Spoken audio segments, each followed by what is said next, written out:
Job లేక ఇబ్బంది పడుతున్నారా? అయితే మెడికల్ కోడింగ్ మీకు మంచి ఆప్షన్. వెంటనే కాల్ చేసి కోర్సులో జాయిన్ అవ్వండి. నమస్తే రమ్మగారు. నమస్తే జయ. ప్రతి సంవత్సరం మాట్లాడుకుంటూనే ఉంటాం. పండుగలతో పాటు అక్షయ తృతీయని కూడా కలిపేస్తాం రమ్మగారు మనం లిస్టులో కదండి. అవును. ఏం చెయ్యాలి? ఇదే క్వశ్చన్ అడగాలేమో బహుశా నేను.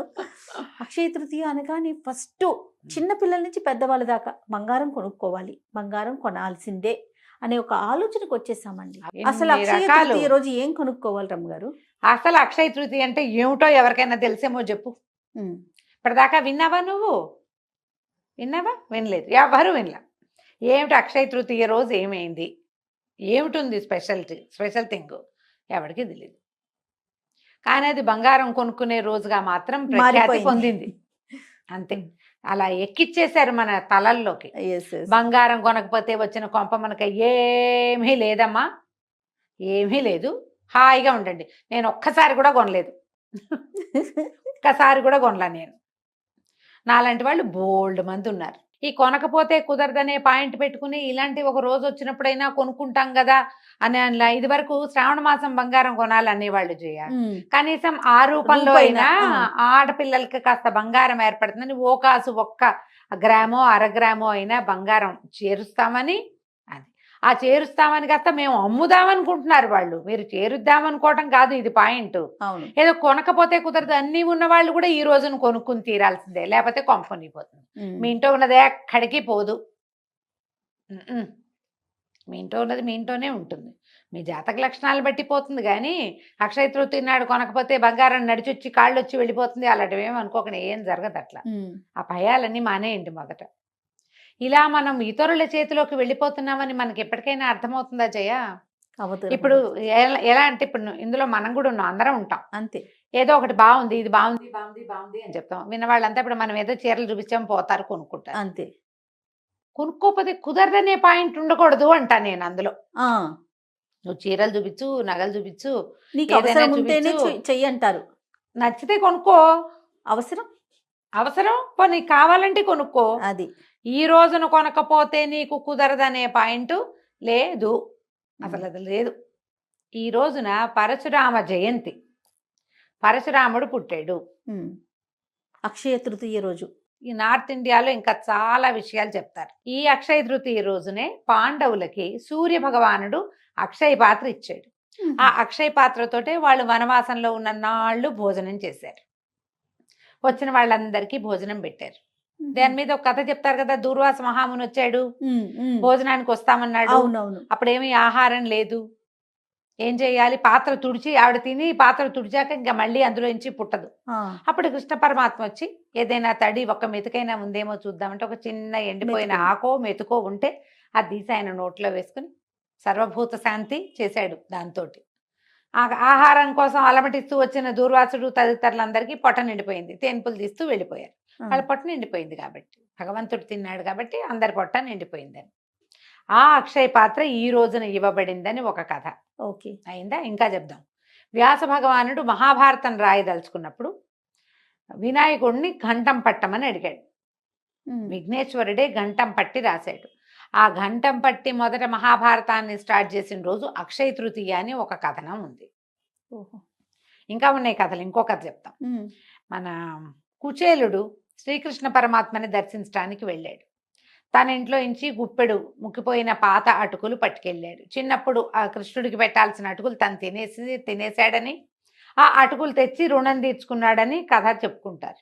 అవునో కాదో అవన్నీ పుట్టినాయి కథలు. ఈ అటుకులు తీసుకుని కుచేలుణ్ణి అనుగ్రహించిన రోజు అక్షయ తృతీయ, వైశాఖ శుద్ధ తదియ అని చెప్తారు. ఎన్ని కథలు ఉన్నాయి రమ్మగారు. ఏ కథ అయినా మనం చెప్పుకుంటామా, తెలుసుకుంటామా? బంగారం కొనే కథ మాత్రమే తెలుసుకుంటున్నాం. ఈ రోజు చాలా మంచిది, విశేషమైనది. అసలు బేసిక్గా వైశాఖ మాసమే దానానికి మంచి కాలం. వైశాఖంలో గొడుగు, చెప్పులు, మంచినీళ్ళు, నెయ్యి, వీటిలలో ఏవి దానం చేసినా, మామిడి పళ్ళు, విసినికర్రలు దానం చేసినా మంచి ఫలితం లభిస్తుంది.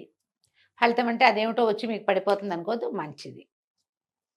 ఎండాకాలం కదా, ఇప్పుడు మంచినీళ్ళ నీటి కుండ, మంచినీళ్ళ చెంబు నిండా నీళ్లు పోసి ఇవ్వటం, జలపాత్ర దానం చేయటం విశేషము.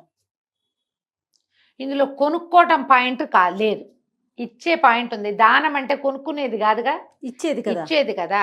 మంచినీళ్ళు కుండ ఎవరికైనా ఇవ్వాలనుకున్నారు, పని మనిషికి ఒక కుండ కొని పెట్టండి, ఈ రోజున ఒక చుక్క నీళ్ళు పోసి చేతిలో పెట్టండి, పనిచేస్తుంది.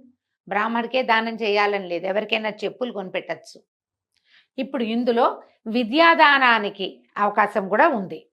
ఈ వైశాఖంలో వైశాఖ శుద్ధ తది నాడు ఎవరికైనా ఫీజులు కట్టచ్చు, ఎవరికైనా విద్య చదువుకునేందుకు అవకాశం ఇప్పించవచ్చు, స్కాలర్షిప్ ఇవ్వచ్చు, నేను చదివిస్తానని మాట ఇవ్వచ్చు, ఎవరికైనా పాఠం నేను ఇవాళ నుంచి స్టార్ట్ అని 30వ తారీఖు పాఠం మొదలు పెట్టచ్చు. సూపర్. వీటన్నిటికీ మంచిది. దీంతో పాటు వ్యాపారానికి అనువైన రోజు ఇది.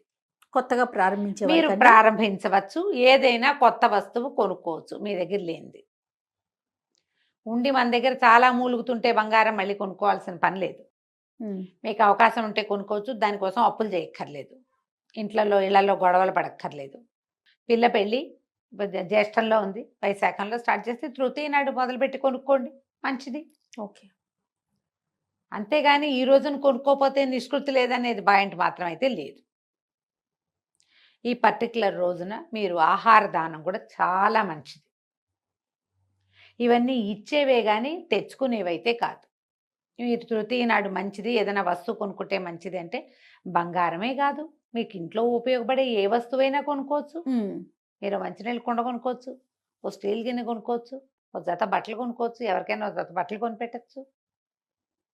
పొట్టి బంగారపు కొట్లనే మనం ఎందుకు ఉద్ధరిస్తున్నాం? అంత లేదు మరి. మీరు చేయదలుచుకుంటే చేసుకోండి, కానీ చేయకపోతే కుదరదనే పాయింట్ అసలు లేనే లేదు. ఓకే. ఆల్రెడీ మన దగ్గర చాలా ఉంది, ఈ రోజు మంచి రోజు కాబట్టి ఏదో కొంటున్నామంటే మంచి రోజు కదా, ఎవరికైనా సహాయం చేయొచ్చుగా, ఎవరికైనా కావాల్సింది కొనిపెట్టచ్చు కదా. ఎంత సంతోషాన్ని ఇస్తుందమ్మా అది. అక్షయ తృతీయ రోజున ఏం మంచి పేరు చేశామో సోషల్ మీడియాలో పెట్టండి అమ్మా, ఇన్ఫ్లుయెన్స్ అంతాను ఇవాళ ఈ మంచి పని చేస్తున్నామని. ఇవాళ అక్షయ తృతీయ, ఇవాళ చాలా మంచి రోజు, నేను వీళ్ళకి ఇది ఇచ్చాను అంతే.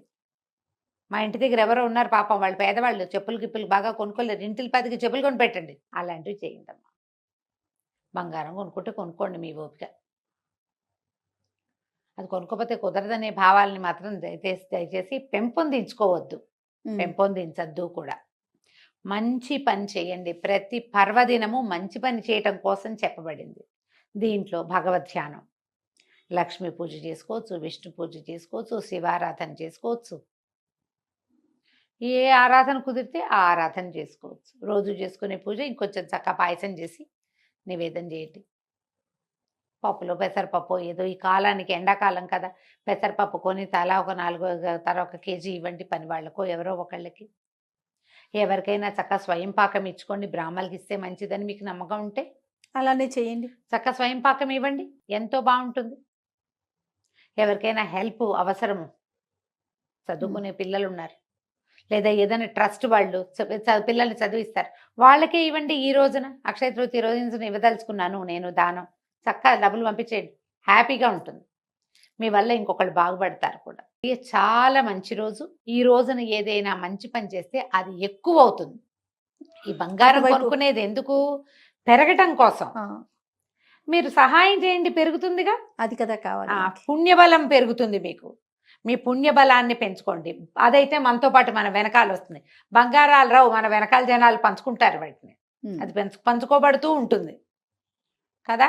దానికి వెళ్ళొద్దు, దీనికి వెళ్ళండి, చక్కగా సహాయం చేయండి, దానం చేయండి, పూజ చేసుకోండి. దేవాలయ దర్శనం అత్యద్భుతమైనది, దేవాలయ దర్శనం చేయండి. పుణ్యం పెరిగిందా మనకి, అవి పెరుగుతాయి అంతే కదా. ఇలా ఆలోచించండి. తప్పకుండా రమ్మ గారు. నమస్తే. నమస్తే.